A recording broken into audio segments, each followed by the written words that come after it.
Queridos amigos, me pregunto cómo comenzar este sermón de la mejor manera. Me pregunto qué decirles a aquellos que no han confiado en Cristo. Me pregunto cómo me acerco a quienes han escuchado el Evangelio y no han abrazado el Evangelio. ¿Qué les digo? ¿Empiezo con una amenaza o empiezo con una promesa? De muchas formas se pueden comenzar los servicios evangelísticos. Hoy, no obstante,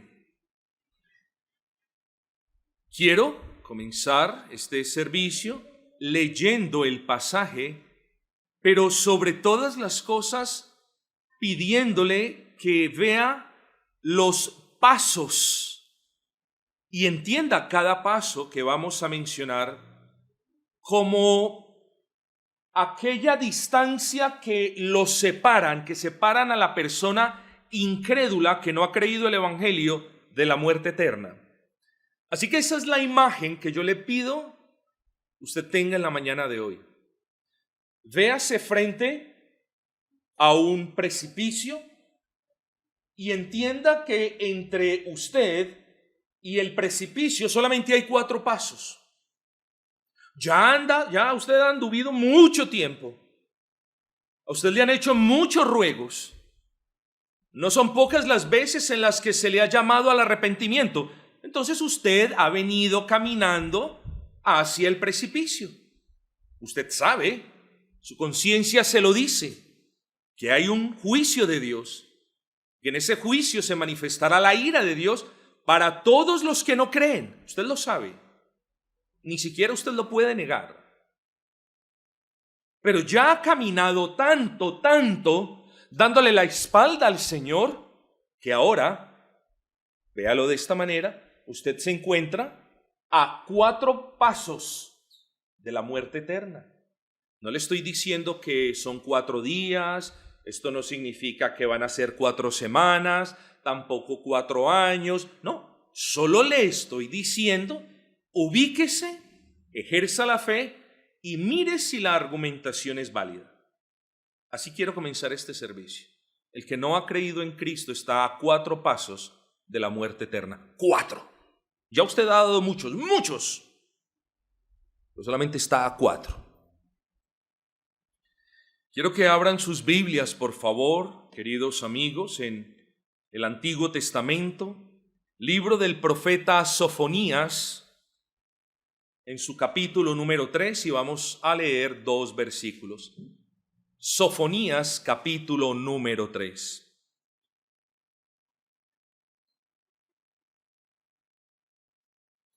Dice la palabra del Señor: ay de la ciudad rebelde y contaminada y opresora.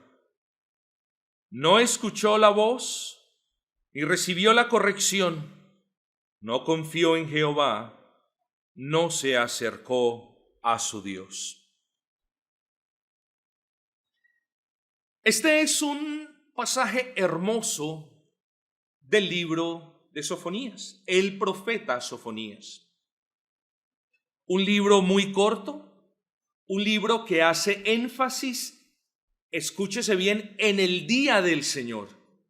Entiéndase día del Señor no como el día de hoy que celebramos la resurrección de Cristo, nuestra redención, y que también tenemos para anhelar ese reposo eterno que tenemos en Cristo y que tendremos por toda la eternidad con Cristo. No. El libro de Sofonías hace alusiones especiales al día del Señor como el juicio de Dios. En el contexto del libro de Sofonías, día del Señor debe ser leído como el juicio de Dios. ¿Qué pasará en el juicio de Dios? Que nuestro Cristo exaltado y glorificado vendrá de manera triunfante, ya no como siervo, sino como rey a juzgar a los vivos y a los muertos. ¿Qué sucederá en el juicio de Dios? Que toda rodilla se doblará. La de Dawkins, que es el ateo de los ateos, la de Darwin, la de todos, toda rodilla se doblará. Y toda lengua cristiana en todos los idiomas o atea en todos los idiomas confesará que Cristo es el Rey. Entre muchas otras cosas. Este libro del profeta es como un compendio en el que Dios denuncia el pecado de su pueblo, en el que Él les advierte acerca de las consecuencias de ese pecado y también del juicio que viene por la constante violación de su ley.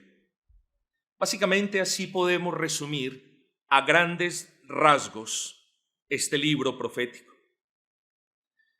Pero ¿cuál fue el contexto de las palabras del profeta en los versículos que acabamos de leer? Bueno, yo les voy a decir cuál fue. Y es importante entender el contexto. Si usted entiende el contexto, usted va a entender el asunto.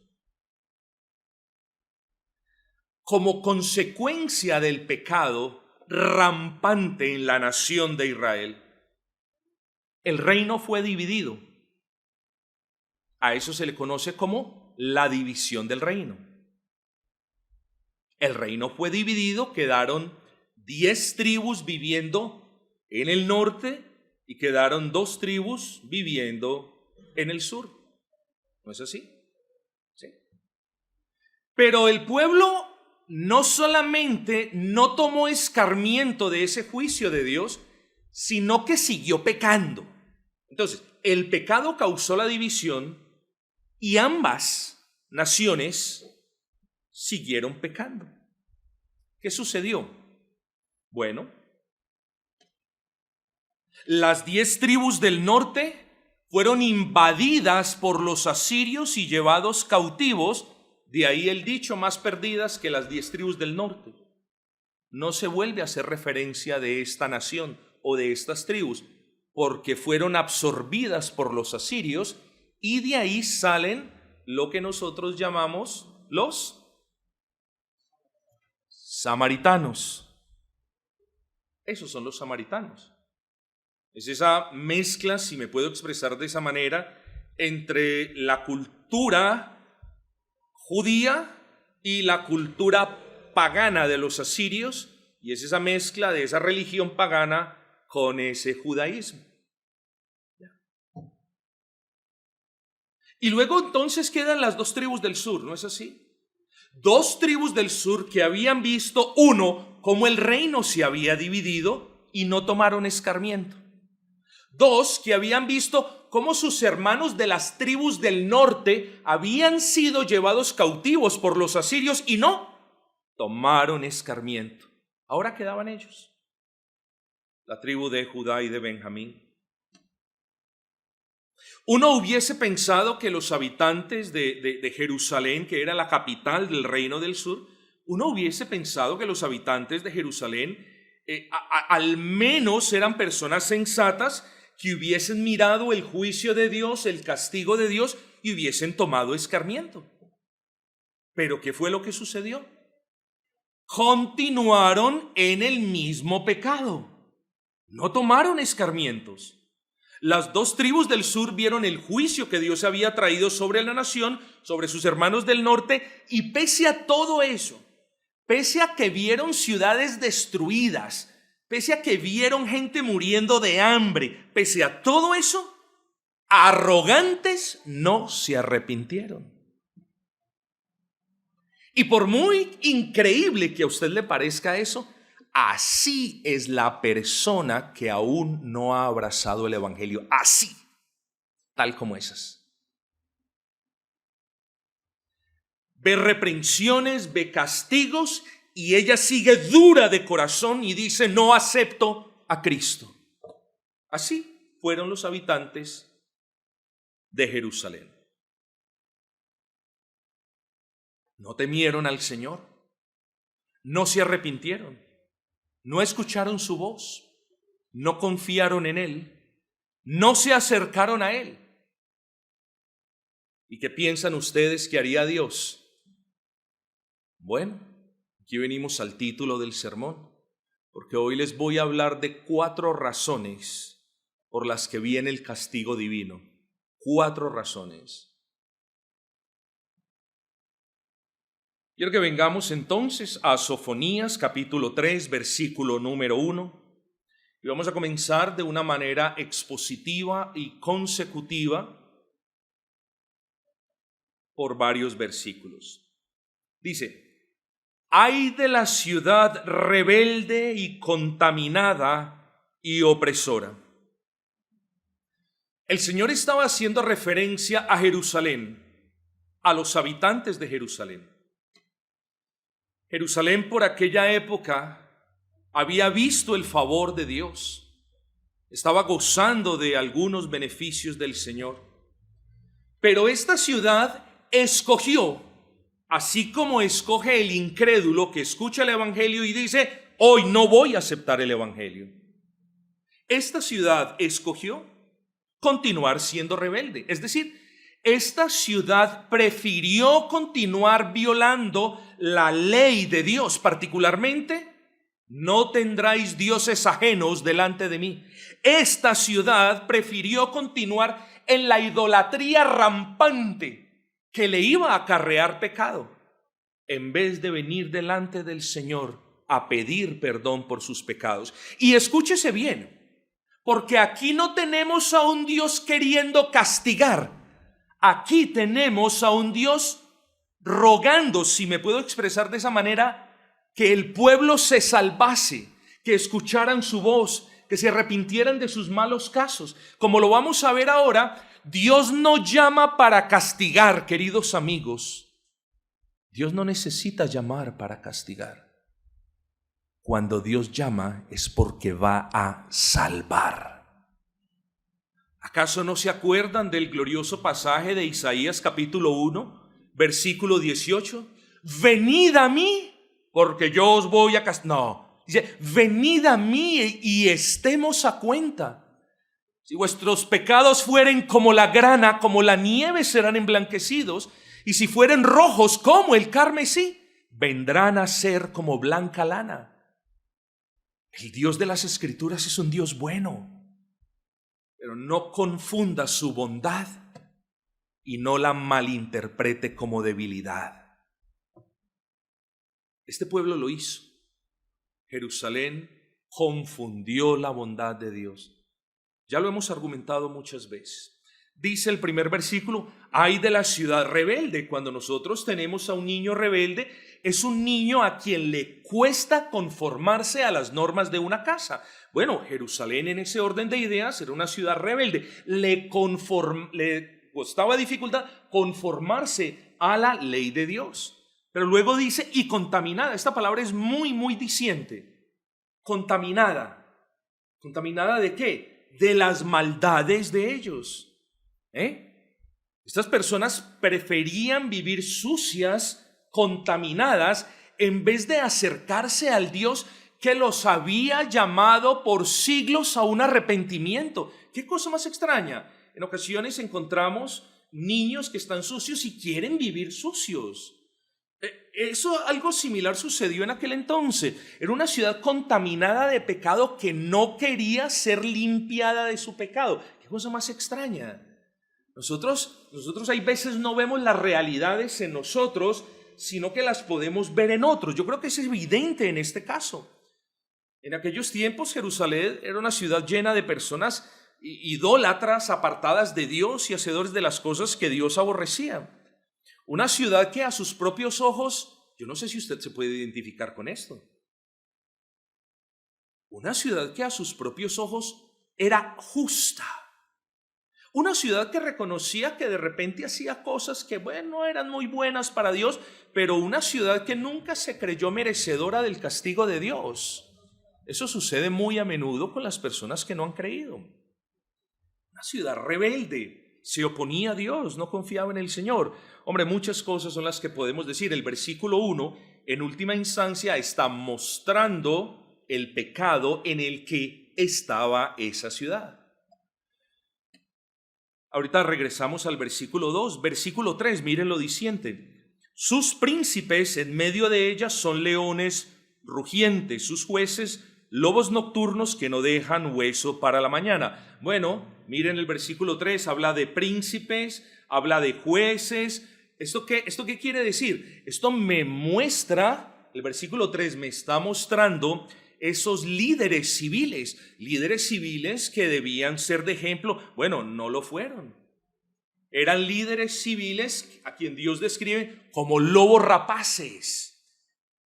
Muchos piensan que eran aquellos líderes que pedían, iban por las casas pidiendo dinero para que los juicios fueran positivos o favorables a ellos.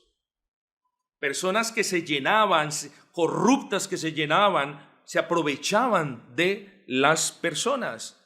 Pero en el versículo 4, hermanos, noten esto. El versículo 4 ya no encontramos a los líderes civiles, sino que en el versículo 4 ya encontramos algo peor. Los líderes religiosos. Leamos el 4. Dice, sus profetas son livianos. ¿Usted sabe qué es eso? La expresión liviana, cuando se le atribuye a una persona, por lo general en el Antiguo Testamento, hace alusión a una persona que no ve el pecado, que no ve el peso que tiene el pecado. Dice, no, eso no es así. No, eso no es así. Es aquel que dice, no, eso no es pecado. Es una debilidad. Una persona liviana es una persona a la que nada le parece pecaminoso. Es una persona que ve el pecado como una debilidad. Bueno, aquí el Señor está diciendo, ustedes son unos ladrones. Y por el otro lado, quienes deberían saber mejor, quienes deberían dar ejemplo, el Señor les dice, sus profetas son livianos.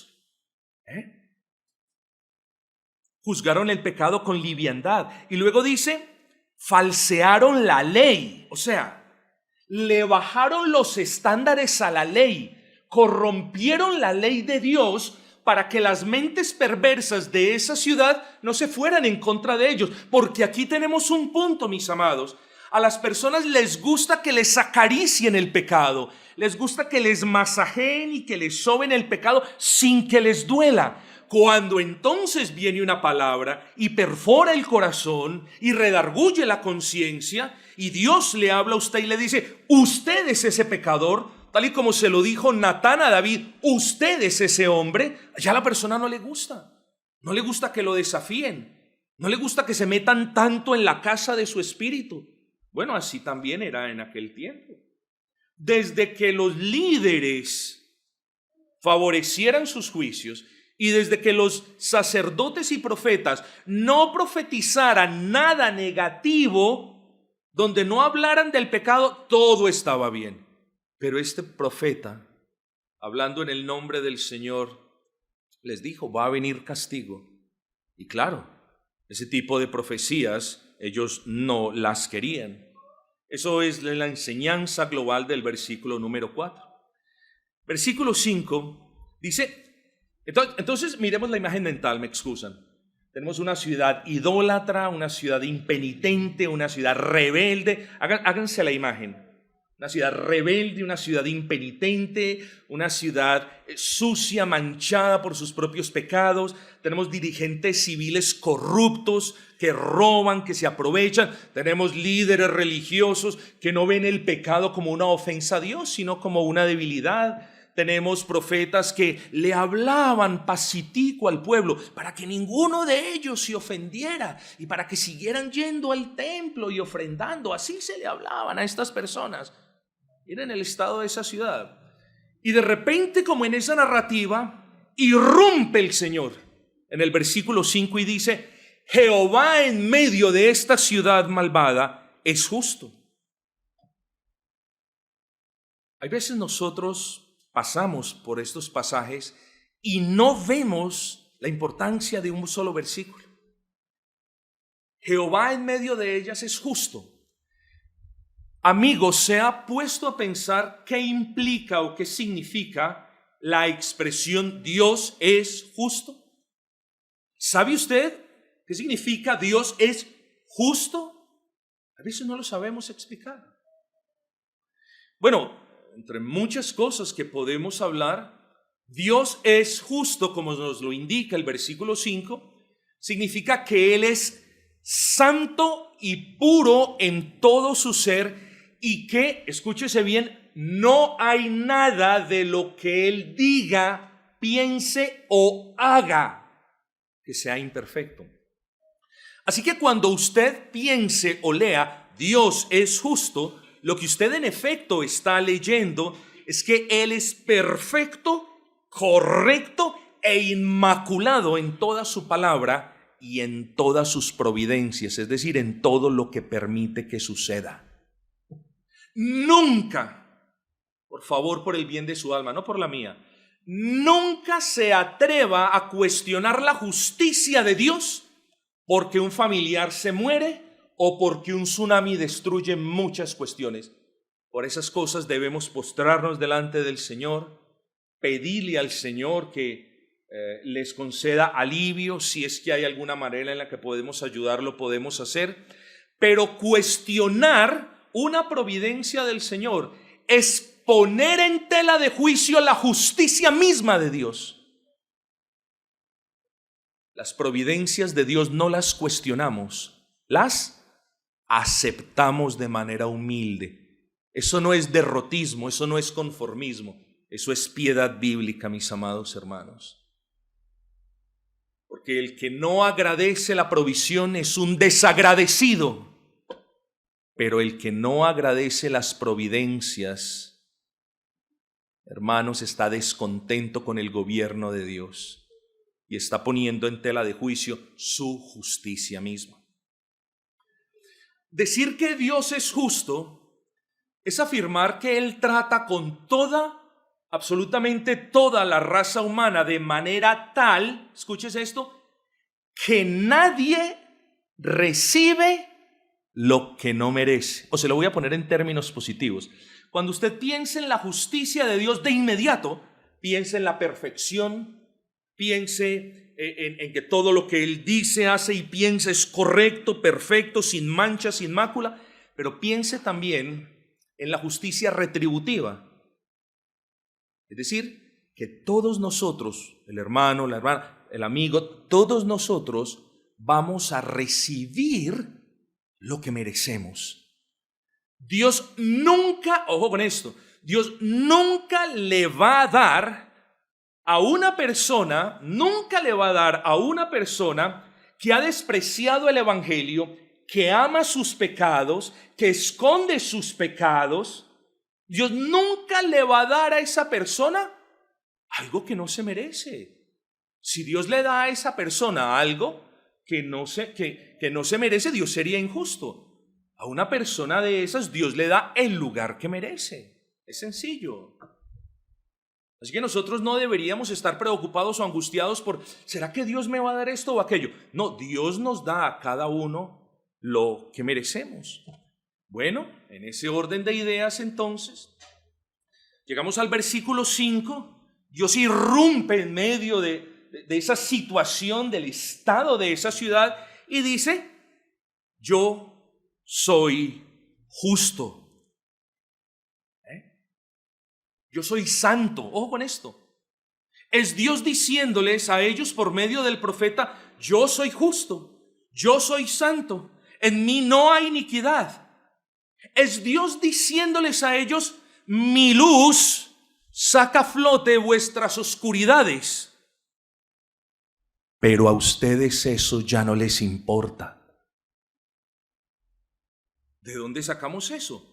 Leamos el versículo 5. Jehová en medio de ellas es justo, dice, no hará iniquidad, eso ya lo vimos, dice, de mañana sacará a luz su juicio, nunca faltará, dice, pero el perverso no conoce la vergüenza. Y es que esto es muy diciente, mis amados, porque es como si el Señor les estuviera diciendo, ustedes se descararon con el pecado. Ya no les avergüenza que sus pecados queden al descubierto. Ya no les importa que sus pecados estén a la luz del día delante de mí. Ya no les importa eso. Amigo, tenga cuidado. Porque cuando usted practica y practica y practica y practica el pecado, Ya va llegando a un punto donde usted piensa en Dios y ya dice, no importa, yo sigo haciendo mi pecado. Tenga cuidado, porque esto se llama endurecimiento de corazón. Cuando usted va practicando un pecado y pierde de vista el Dios que le dice, eso es pecado, y por ese pecado verá la ira mía. ¿O qué pensamos nosotros? ¿Que podemos andar pecando de manera rampante y Dios no nos va a hacer nada? ¿Eso es lo que pensamos? Bueno, eso era lo que pensaba esta ciudad. ¿Podemos seguir pecando de manera rampante y Dios no nos va a hacer nada? Bueno, tengamos cuidado con eso. No cometa el error de los habitantes de Jerusalén de pensar que Dios era bueno con ellos y que por eso jamás los iba a castigar. Muchas personas piensan que es correcto pensar en el Dios de la Biblia aparte de la justicia. Queridos amigos, ¿es Dios bueno? Sí, sí lo es. ¿Es Dios misericordioso? Sí, sí lo es. ¿Él es paciente? Esa pregunta usted sí que se la puede responder, ¿no es así? Sí, sí lo es. Pero Dios también, versículo 5, Dios también es justo, Dios también es santo, Dios también es perfecto y como lo hemos dicho, Él, en virtud de su perfección y justicia, no puede tener por inocente al culpable. ¿Aborrecía Dios a Jerusalén? No, no la aborrecía. Era su ciudad. Pero en virtud de que Dios es justo, Dios no podía tener a Jerusalén por inocente cuando era culpable. Así es con usted.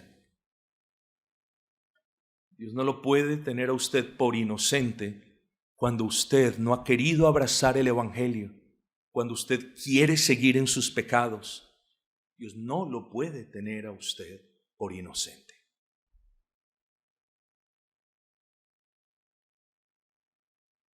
¿Qué vino entonces? Bueno, versículo 6. Hice destruir naciones, sus habitantes están asoladas, hice desiertas sus calles hasta no quedar quien pase, sus ciudades están asoladas hasta no quedar hombre, hasta no quedar habitante. Noten entonces, hermanos, esta es una historia hermosa y tenemos que verla y caminar por ella tal y como la inspiró el Espíritu Santo. Entonces noten ustedes cómo todo el pasaje comienza Dios reprochando a Jerusalén, hablándole de su maldad, de sus iniquidades, de su impenitencia, de su pecado. En el segundo versículo le dicen las cosas que esta ciudad no hizo. En el tercero Dios le muestra el estado de su sociedad, principalmente de sus servidores civiles. En el versículo cuarto Dios muestra el estado espiritual, o sea, falsos profetas que minimizaban el pecado, falsos profetas que juzgaban con liviandad, falsos profetas que menguaban el brillo de la ley de Dios. Y luego dice, he aquí yo soy Jehová en medio de vosotros. Yo soy un Dios justo, dice el Señor. No se les olvide eso. He sido paciente, bueno, no es que lo haya dicho, pero eso es lo que podemos entender. Yo he sido paciente con ustedes. Les he permitido que vean destrucciones a diestra y a siniestra. Yo los he llamado al arrepentimiento. Yo les he dicho que en mí hay perdón, pero ustedes no quieren eso. En el versículo 6, hermanos, es precisamente donde el Señor les recuerda a ellos, a Jerusalén, a esta ciudad impenitente, el castigo que Dios había dado a las naciones alrededor. Hay personas que dicen que en el versículo 6 solamente hay justicia. Sí, hay justicia, pero hay misericordia. Yo quiero que usted lea el versículo 6. Hay justicia, pero hay misericordia. Sí, la justicia de Dios la vemos en el castigo que Dios trajo sobre esas otras naciones, pero también usted tiene que ver la misericordia. A ver, vamos a leer el 6. Hice destruir naciones, ahí no hay misericordia. Sus habitantes están asoladas, tampoco. Hice desiertas sus calles, tampoco. Hasta no quedara, ¿quién pase? Tampoco. Sus ciudades están asoladas, tampoco. Hasta no quedar hombre, tampoco. Hasta no quedar habitante, tampoco. ¿Dónde está la misericordia? Quiero que me diga dónde está la misericordia. Cuando leemos la Biblia, mis amados, tenemos que pensar. No espere que el pastor lea la Biblia y se la explique cada domingo. Usted permanece con el libro sagrado todos los días. Piense, pídale al Espíritu que ilumine ese pasaje. Piense, diga, ¿dónde está Cristo aquí? ¿O qué reprensión hay? Bueno, ¿por qué yo le estoy diciendo a usted que en este versículo hay misericordia?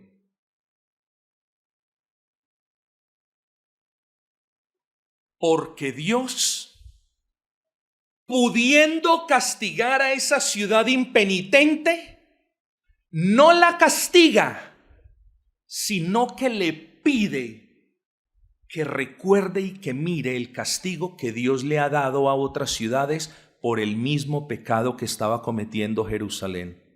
Eso es misericordia, mis amados. Eso es misericordia. Las advertencias de Dios no las desprecia, amigo, porque las advertencias de Dios son misericordia. ¿Por qué, pastor? Porque Dios no tiene que advertir para castigar. Él simplemente, si quiere castigar, castiga. Luego, cuando Dios nos advierte, eso es misericordia. No desprecie las misericordias, no ignore las misericordias de Dios. Porque entonces cuando uno las ignora, dice después, ¿y por qué me castigaste, Señor? Como lo hizo este pueblo. Te castigué porque continuaste con un corazón duro e impenitente y no viste las misericordias yo traía sobre las otras naciones que cometían los mismos pecados de idolatría que estás cometiendo. Eso es misericordia.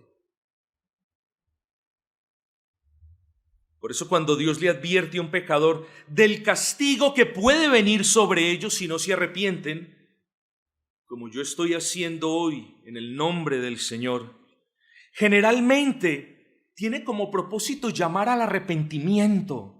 Por favor, entienda la misericordia que Dios está teniendo con su alma hoy. Miren, hermanos, yo no sé cuál es la situación por la que pasa.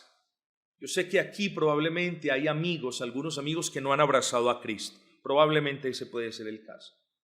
Yo no sé qué va a pasar con usted mañana, pero lo que yo sí sé es que el hecho de que usted esté escuchando el Evangelio hoy es una gran misericordia de Dios para con usted.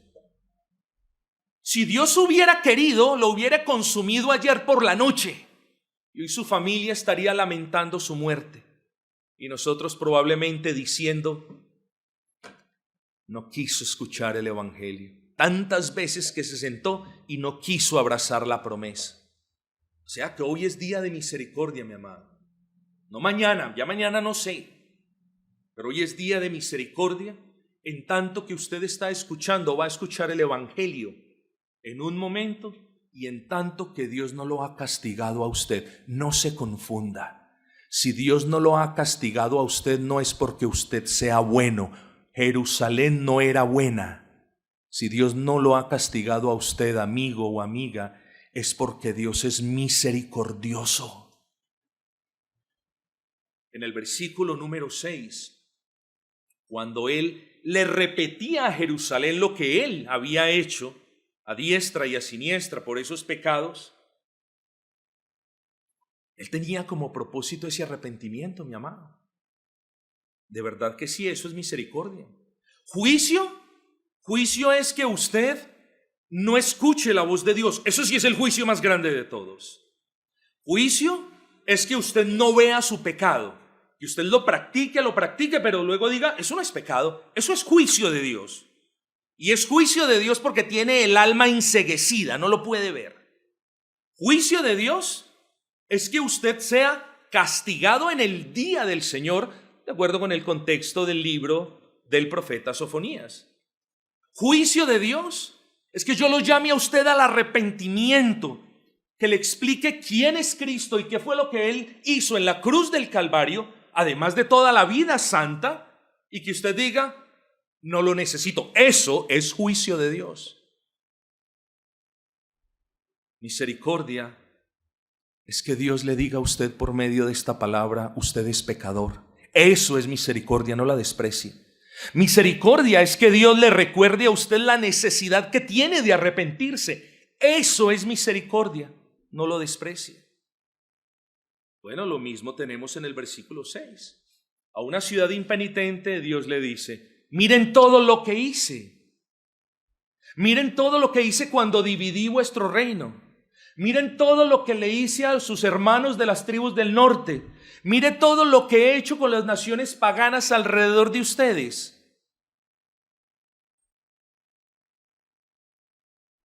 Y saben, hermanos,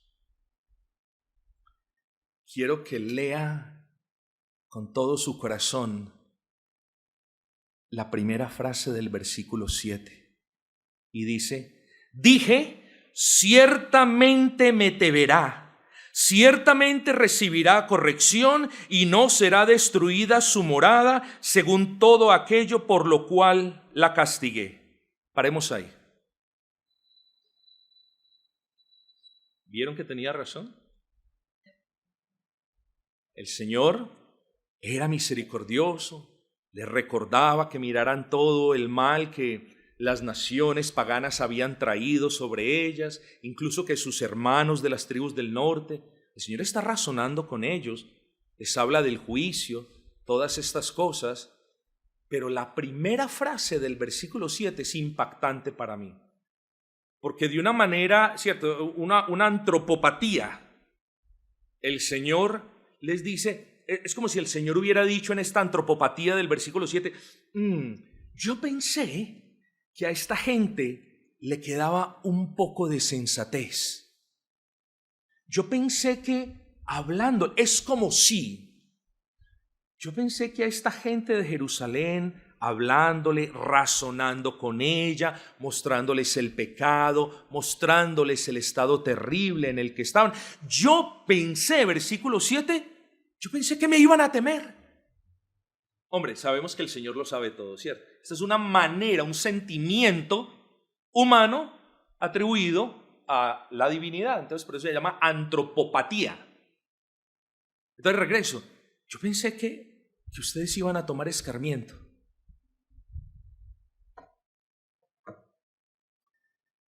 Hermanos y amigos, quizás los habitantes de Jerusalén quedaron impactados con lo que escuchaban que sucedía en las naciones paganas que fueron destruidas por Dios.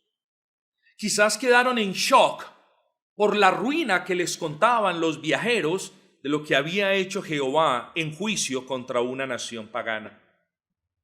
Pero el punto es claro. De absolutamente nada les sirvió a ellos ver el castigo de Dios sobre otros. De nada. Por eso el texto dice al final del versículo 7, ellos, por el contrario, esa es la idea, por el contrario, en vez de venir a mí, en vez de correr arrepentidos hacia el Dios que los quería salvar, en vez de pedir perdón al Dios que siempre perdona, en vez de hacer eso, dice el final del versículo 7, se apresuraron a corromper sus hechos. Ahí tienen ustedes la prueba de la dureza del corazón del hombre. Y de repente, en este lugar, puede existir alguien que tenga el corazón así de duro. Esperemos que hoy la gracia del Señor lo disuelva en realidad. Y es aquí, entonces, donde después de ese pensamiento divino, pensé que se iban a arrepentir, pero terminaron haciendo lo contrario. Es aquí cuando viene el versículo número 8. Dice, por tanto, lo que viene en el versículo 8, y esto es un paréntesis de cultura bíblica para todos ustedes, Lo que viene en el versículo 8 es una figura conocida como el escorzo profético o como el dibujo profético. ¿Qué significa eso? Eso significa, mis amados, que los profetas de aquel entonces profetizaban tanto a corto plazo como a largo plazo. ¿Por qué? Porque este pueblo era un pueblo incrédulo. Y entonces, si algún profeta profetizaba a largo plazo, ¿qué le iban a decir? Muéstrame por qué te debemos creer. Por eso, entonces, ellos profetizaban a corto plazo para que cuando esas profecías a corto plazo se cumpliesen, entonces ellos creyeran que también las de largo plazo se iban a cumplir. Eso se llama escorzo profético. Es como cuando al frente de mi casa hay varias montañas y tú ves todo en un plano de 2 dimensiones. Bueno, no es así. Lo que pasa es que están tan lejos que hay una montaña, ¿cierto? Hay una montaña que está más cerca, otra que está más lejos, pero como estoy tan lejos de ellas, tú las ves todas en el mismo plano. Bueno, este versículo 8 lo tenemos que entender así, como un escorzo profético. Aquí había una profecía, y esto es lo importante, pero pastor, ¿por qué me dice esto? Estamos hablando en ese tono evangelístico. Bueno, esto es muy importante. Escúcheme bien, versículo número 8. Ojo. Dice, por tanto, ahora, en consecuencia de todo esto, en consecuencia de vuestra falta de arrepentimiento, de la dureza de vuestros corazones, dice, por tanto, esperadme, dice Jehová. Ahí ya no hay nada que hacer, hermanos. Ahí ya el juicio de Dios quedó sentado. Solamente le están diciendo, espérenme que falta. Pero ya el juicio viene. No se quisieron arrepentir, ya el juicio viene. Esperadme, dice Jehová, hasta el día que me levante para juzgaros. Esa es la profecía a corto plazo. ¿Cómo lo sabemos? Porque efectivamente el juicio de Dios sobre Jerusalén vino en los días de Nabucodonosor. Los babilonios asediaron Jerusalén 5 veces y en la cuarta y en la quinta ya la arrasaron, literal, la dejaron en ruinas. Entonces, esta profecía se cumplió, esta primera parte. Lo que habla la segunda parte del versículo 8 dice, porque mi determinación es reunir las naciones, juntar los reinos. ¿Vieron que ya está hablando de otro tema? En el mismo contexto está hablando de otro tema. Juntar los reinos para derramar sobre ellos mi enojo, todo el ardor de mi ira, por el fuego de mi celo será consumida toda la tierra. Pero ¿cómo es esto?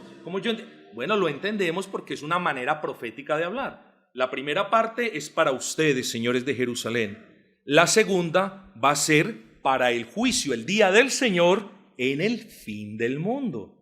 Ahora, ¿qué hacemos nosotros con esto? Tomar escarmiento, porque aquí vemos una verdadera profecía. La primera parte se cumplió, mis amados hermanos, y la segunda también se va a cumplir. Es decir, la profecía de que Cristo regresará y juzgará a los que no se hayan arrepentido y los condenará es tan cierta como la condenación de los habitantes de Jerusalén en aquel entonces.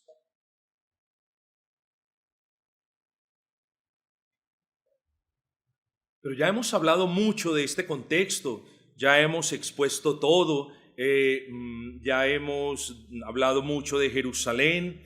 Espero que haya sido una explicación práctica, haya sido de bendición, pero ya no quiero hablar más de Jerusalén.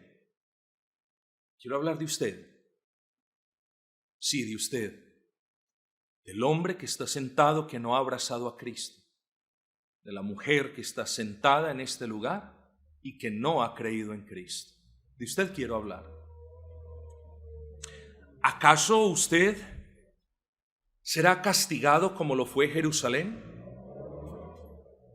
¿Acaso la ira y el castigo de Dios que vino sobre esa ciudad también vendrán sobre usted? ¿Sabe qué pienso? Le voy a dar 2 tipos de respuesta. Le voy a dar mi respuesta en la carne, lo que yo quiero que pase, y le voy a dar mi respuesta en el espíritu. En la carne, que es la respuesta positivista, espero que Dios no lo castigue. Deseo que Dios no lo castigue. Quiero que Dios no lo castigue. Oraré para que Dios no lo castigue. Pero esa es la respuesta en la carne. La respuesta realista es: no sé si Dios lo va a castigar a usted. ¿Sabe quién sabe? Usted. Usted es el que sabe si Dios lo va a castigar a usted o no lo va a castigar. No yo no lo sé, pero usted es el que sabe. Solo usted sabe si va a recibir castigo, porque solo usted decide si va a seguir en sus pecados como lo hizo esta ciudad, o si va a escuchar la voz del profeta y si se va a acercar a Dios y si se va a arrepentir para ser salvado. Yo no lo sé, pero usted sabe. Así que regresemos a la ilustración con la que empezamos. Usted está a 4 pasos del abismo, a 4 pasos de la muerte dolorosa, segura y eterna. Yo, hermanos, quizás con lágrimas en los ojos, estoy ya en un lugar seguro, lejos del precipicio. Pero yo lo estoy mirando a usted. Solamente está a 4 pasos, no más. Yo quiero que ahora, el versículo que voy a leer, usted lo vea como los 4 pasos que lo pueden distanciar, que lo pueden acercar más si los hace, o que en realidad pueden salvar su vida. Vamos a meditar en el versículo 2, parte por parte.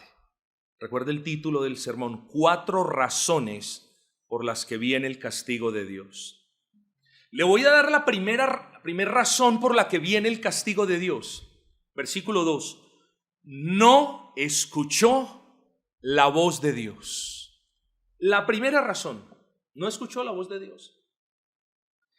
Es triste e incomprensible que una persona perdida no quiera escuchar la voz del guía que conoce el camino, o que el enfermo rehúse a no escuchar la voz del sabio doctor que quiere y puede sanarlo. Eso es necedad en grado extremo. Pero ¿por qué un pecador necesitado como usted no le prestaría atención a la voz de Dios? Yo voy a sugerirle algunas cosas. Por favor, no dé este paso, porque ya va a quedar a 3. No lo dé. Pero yo le voy a sugerir algunas razones del por qué las personas no quieren escuchar la voz de Dios. La primera: puede que a usted no le guste que le señalen los pecados. Luego evita la Biblia, porque la Biblia le muestra el pecado. Y evita la iglesia, porque en la iglesia hablamos del pecado. Y evita al pastor César y a los hermanos de la iglesia, porque aquí no acariciamos el pecado. Entonces a usted no le gusta ni el pastor César, ni la Biblia, ni los hermanos. Usted busca otra parte. Muchos de los que buscan otras partes para congregarse lo hacen en contra de sus conciencias, porque no quiere que Dios les hable del pecado de ellos. ¿Y qué hay de usted, mi amigo? Las personas son condenadas por no escuchar la voz de Dios. Puede que a usted no le guste que le hablen de las consecuencias del pecado. Bueno, sí, yo soy pecador, pero ¿para qué me van a mencionar el infierno? Bueno, el infierno hay que mencionarlo porque Cristo lo menciona. El infierno hay que mencionarlo porque usted, antes de que vea las buenas nuevas del evangelio, tiene que saber las malas noticias de que el infierno es el justo lugar donde un Dios justo pone al pecador impenitente. Pero puede que a usted no le guste, entonces usted mejor no escucha la palabra del Señor. Bueno, de la misma manera como el avestruz que pone su cabeza dentro de la arena pretendiendo que no hay ningún problema a su alrededor, eso no le va a servir a usted de nada. Puede, segundo punto, puede que a usted no le guste que se metan con el pecado que usted ama, practican lo oculto y esconde y justifica. Díganme todo lo que quieran, pero mi pecado no me lo toquen. Los puritanos solían llamarle a ese pecado el darling sin, el pecado amante. En palabras sumamente vulgares y fuertes, es como si una persona estuviese casada y tuviese una moza llamada pecado. Es así de fuerte la idea que proyecta esa expresión. El darling sin, el pecado con el que un hombre está enmozado. Uy, qué fuerte. Bueno, así es. Tercero, porque prefieren escuchar la voz de un Dios, pero que no es el Dios de la Biblia. De un Dios que le dé mejor el cielo después de que usted haya sido un diablo en la tierra. De un Dios que lo ame, pero que no lo castigue. De un Dios que le acolite el pecado. Ese tipo de Dios es el mismo demonio. Y lastimosamente, por escuchar a un falso Dios, ahora desechan la voz del Dios único y verdadero que llama a todos al arrepentimiento. Así que no escuchar la voz de Dios es la primera razón por la que viene el castigo de Dios sobre el pecador. Pídale por favor al Señor mientras estoy hablando. Pídale poder escuchar la voz del Señor. Déjese redarguir, no se oponga, no resista la influencia del Espíritu Santo. Considere su vida. Escuche la voz del Señor en su conciencia. Escuche la voz del Señor que le dice: arrepiéntete y pon mi confianza en mi Hijo. Ven y pongámonos a cuentas y yo te perdonaré. Esa es la voz que escuchas, que debes escuchar. Yo no sé si la escuchas. Yo no sé. Si tú me dices en este momento: pastor, es que no la escucho, no siento al Padre llamándome hacia Cristo. Bueno, pídele por favor que te llame, ruégale. No le des sueño a tus ojos sin que tú puedas decir: Dios me llamó y yo respondí, vine en arrepentimiento delante de Él. No le des sueño a tus ojos. Pero quizás usted dice en su corazón: no voy a escuchar la voz de Dios. Bueno, amigos, ya no queda a 4, ya queda a 3. Vamos a considerar el segundo punto. No escuchó la voz, dice, ni recibió la corrección. La corrección viene antes del castigo, mis amados. La crianza de los niños demanda un orden lógico y racional. Yo no puedo corregir a un niño si no le he enseñado al niño. Luego, usted le enseña al niño qué debe hacer y qué no debe hacer. Cuando el niño se equivoca, entonces, ¿qué hace usted? Tómele casca. No, lo corrige. Ya cuando el niño, sabiendo la instrucción, conociendo qué puede y qué no puede hacer, y conociendo además que ya fue corregido, ya cuando el niño quiere, como se dice, medirle el aceite al papá y a la mamá, entonces debe ser castigado. Enseñanza, corrección mansa, paciente, prudente y castigo. Bueno, de la misma manera en la que el hijo que desprecia la corrección de su padre se hace acreedor al castigo, así también el pecador que desprecia la corrección de Dios se hace acreedor al castigo de Dios. ¿Por qué? Porque está escrito, amigos, Proverbios 15:10, el que aborrece la corrección morirá. El que aborrece la corrección morirá. Recuerde, conforme lo que vimos en el pasaje, que antes del castigo Dios envía correcciones que usted debe entender como misericordias. Misericordias que le recuerdan a usted que el pecado tiene consecuencias. Misericordias que tienen como propósito llamarlo al arrepentimiento. Arrepentimiento sin el que usted nunca verá los ojos del Altísimo. No desprecie la corrección. No desprecie la corrección. Despreciar la voz de Dios, versículo 2, parte 1, es querer permanecer perdidos. Despreciar la corrección despreciar la corrección, versículo 2, parte 2, es gritar querer ser castigado. No, tampoco. Yo soy como soy. Yo ya veré cuando le presto atención a la voz del Señor. Bueno, se lo estoy advirtiendo. No quiso escuchar la voz de Dios, ya dio un paso más cerca. No le importan las correcciones y no las ve como misericordias ni llamados de arrepentimiento. Usted es el que decide.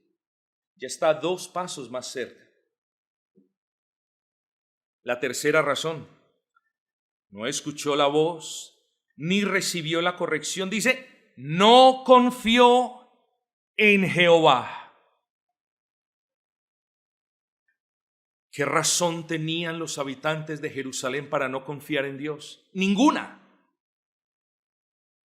Y así y todo decidieron no confiar en el único Dios vivo y verdadero que les prometía perdonarlos y preservarlos de la muerte.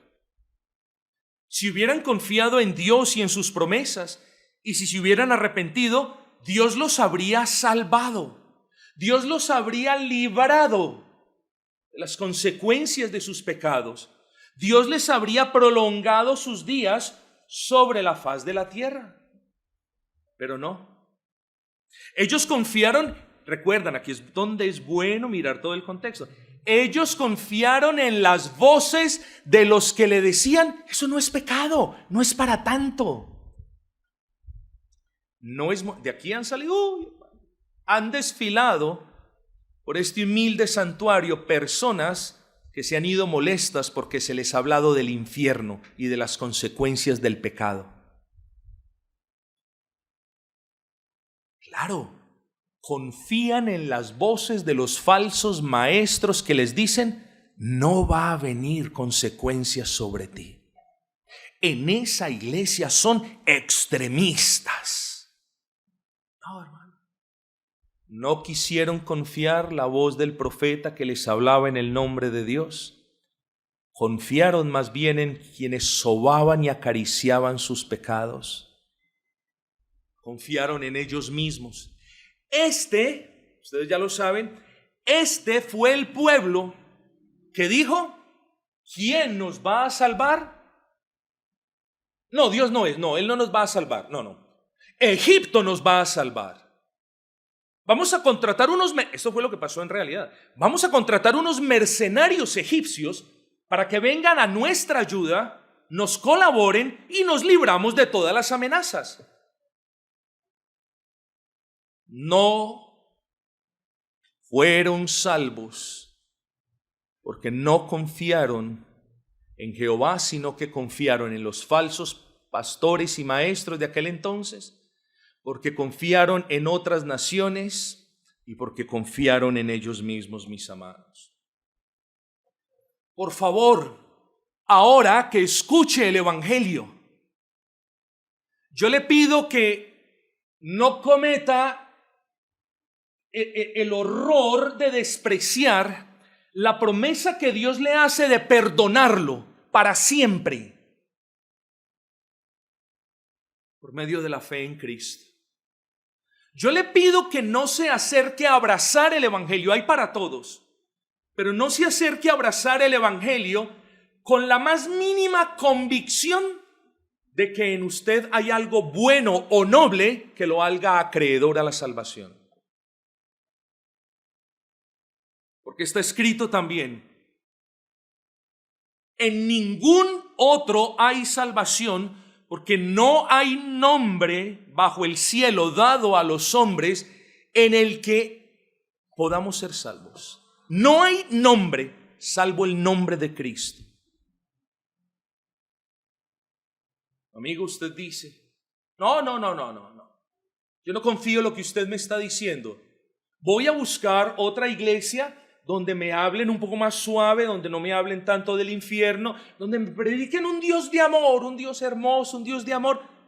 Amigo, probablemente usted ya ha dado entonces 3 pasos. ¿Cuál es el cuarto? Este pueblo fue castigado porque no escuchó la voz de Dios, 1, porque no recibió corrección, 2, porque no confió en Jehová, 3. Ojo, no se acercó a su Dios. Prefirió la muerte del precipicio a darse la vuelta y acercarse a Dios. ¿Saben qué es lo más extraño? Que quizás usted hoy, amigo que no ha creído en Cristo, esté diciendo, ese es mucho tonto, se mató porque quiso. Así también usted, si no abraza a Cristo, teniendo el evangelio proclamado, son tontos porque prefieren la muerte antes de creer en Él y acercarse a Él. Pero hoy no es un día de condenación, mis amados.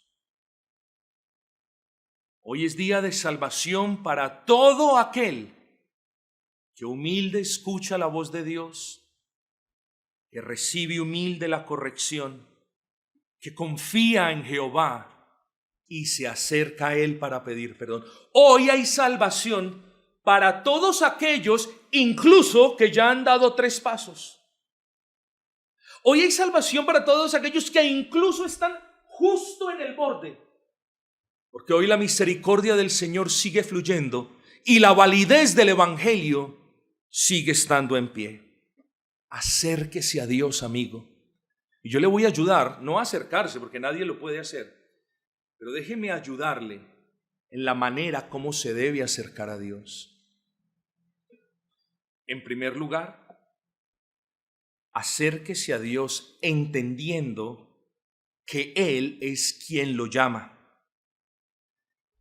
Es lo primero que usted debe entender. Si usted ha reconocido que es un pecador, si usted ha reconocido que tiene amor por el pecado, si usted ha reconocido que en realidad necesita ser perdonado, bueno, si Dios lo llama, acepte ese llamado.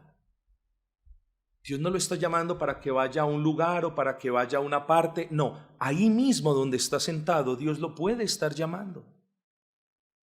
Y recuerde esto, responda, claro, si usted puede, si escucha el llamado de Dios interno, responda a ese llamado prontamente porque Dios no lo está llamando para castigarlo. Este no es el papá diciéndole, Abelardo, quebró el matero, venga, me hace el favor. No, este es, me has despreciado, has pecado en mi contra. Has violado mis mandamientos, has vivido impíamente, has amado el pecado, has escondido el pecado, has afectado a otros con tu pecado. Ven que te voy a perdonar. Ese es el llamado de Dios del evangelio. Ojo con este punto. Cuando usted escuche la voz de Dios de verdad, que lo está llamando para perdonarle, entonces acérquese, acepte ese llamamiento, pero acérquese con entendimiento. Esto no significa que tenga que hacer un curso preliminar. No, usted tiene que entender unas cosas para acercarse a Dios. ¿Cuál? Primera, que Dios es justo y usted no lo es. Que Dios es perfecto y usted no lo es.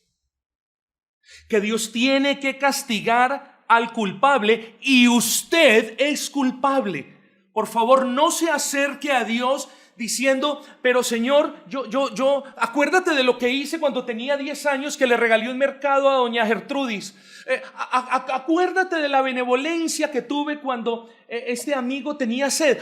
No, uno se acerca a Dios para ser perdonado desnudo, sin nada, porque no hay nada con lo que nos podamos presentar delante de Él para que nos perdone. Nada.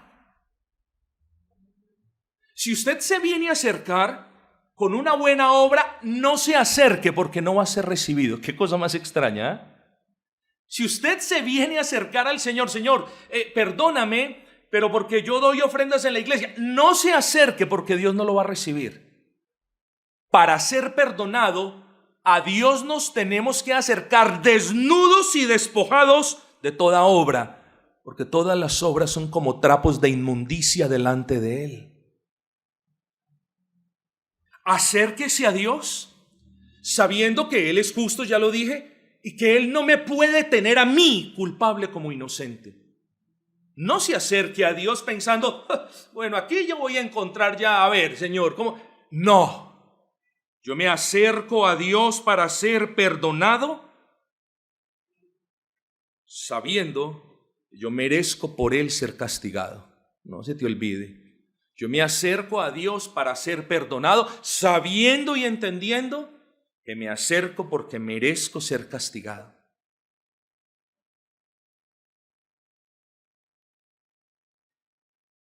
Pero además de esto, este es el tercer punto, nos debemos acercar en fe.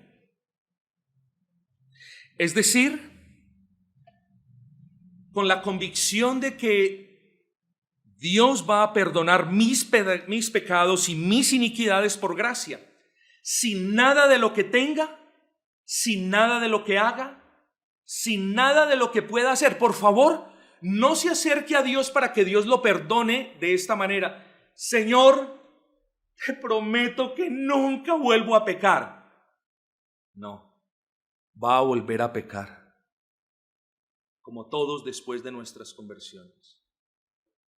Acérquese delante del Señor convencido de que aquello que hizo su Hijo eterno, nuestro Señor Jesucristo, es suficiente para que Dios lo perdone. Luego mire esto, cuando usted se acerque al Señor a pedir perdón, a que Él lo perdone, recuerde acercarse despojado y desnudo de toda buena obra, de toda cosa, porque no hay nada agradable a Él.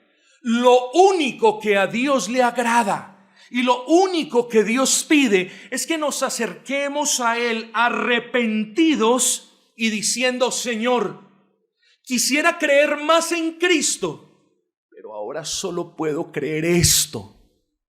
Eso será suficiente para que te acepte. Porque si tuvieras fe como un granito de mostaza, eso Dios lo aceptará. Fe en que en la persona de Cristo, porque usted no solamente es perdonado por gracia, es decir, de manera gratuita, sino que es perdonado porque alguien saldó una cuenta que usted no podía pagar. Impagable la cuenta.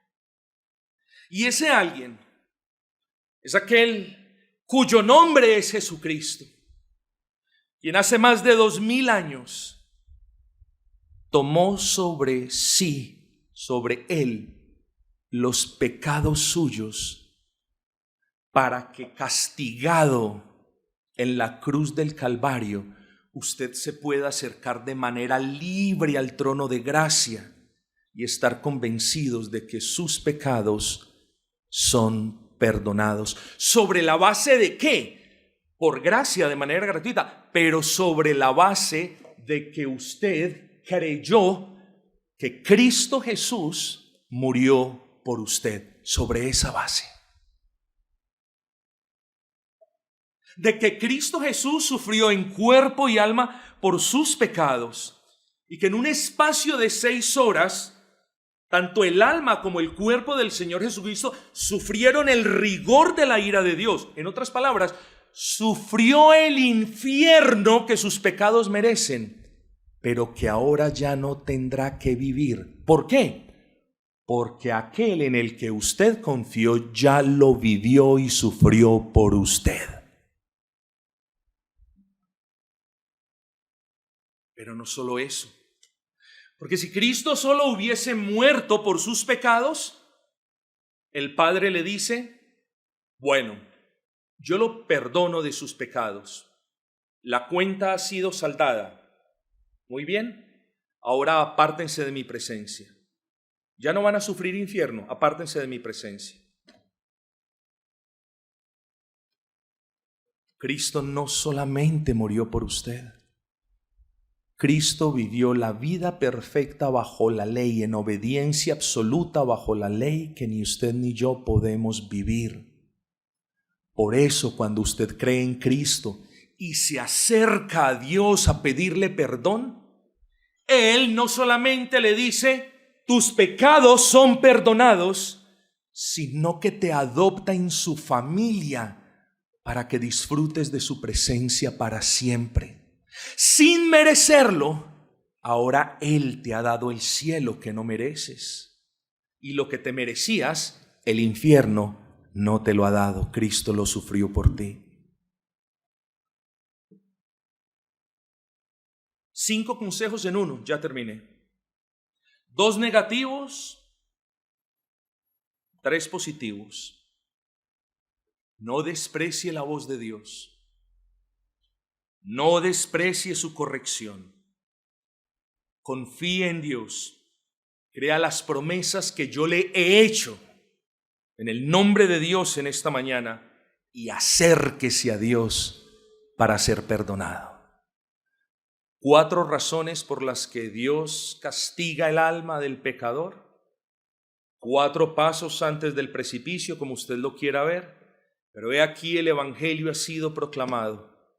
Espero que Dios nos haya hecho el favor de haberlo a usted redargüido.